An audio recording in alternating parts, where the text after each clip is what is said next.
Welcome to the daily briefing from interest.co.nz. I'm David Chaston. Today we have a roundup of many items of interest.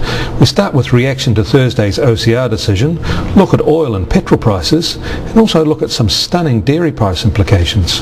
And we'll wrap up with the latest Consumer Confidence Index result. It's dramatic.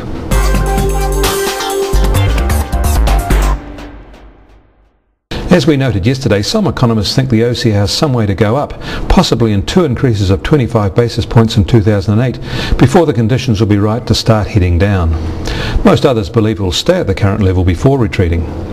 But 2008 will see two huge events, the dairy wall of cash flowing through the economy and the general election. Both will add optimism and consumer demand. Both will be inflationary. Given the mood the Reserve Bank is in, it is hard to see them sitting out the year as such events unstitch their hard-won control of inflation.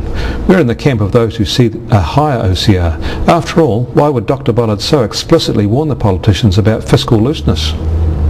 We doubt he really believes there won't be an electioneering lolly scramble, but he has now set up the situation for an OCR increase in the middle of election campaigning, if it should prove necessary, and neither political party could credibly blame him if he did.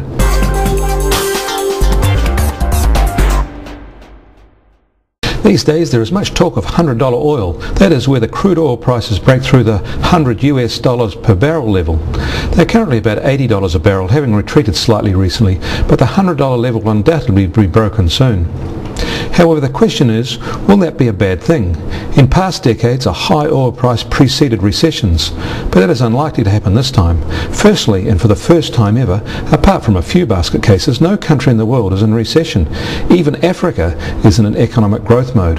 Poverty is decreasing fast around the world, it's at its lowest level ever, and more people are living a working or middle class lifestyle.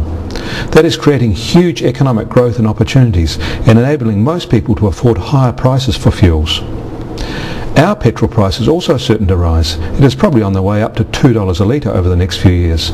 New Zealand may be a surprising winner in all of this.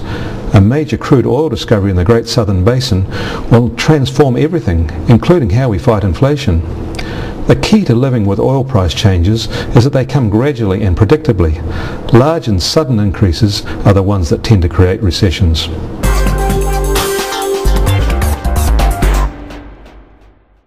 Oil may have the potential to cause our economy large and sudden reverberations, but dairy prices could do the same. Here's an interesting bit of current news. A dairy farm in Southland, a bit less than 500 hectares, has just sold for $24 million, or $50,000 per hectare. In the past, it was only a few specialist farms in the Waikato, where the grass grows all year round, that commanded anything like this type of price. But when the dairy payout has gone up 50% in 1 year and dairy commodity prices have almost doubled on the world market, it should hardly be surprising that these new realities are being reflected in on-farm decisions. And it will also be a certainty that dairy farmers will spend their newfound wealth. Even the expensive conversion of sheep and beef properties into dairying will pick up pace. For the economy, that means a huge fillip.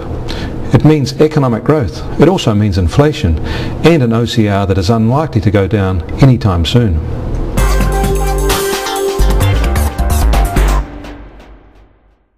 And finally today, a quick look at the latest readings of consumer confidence.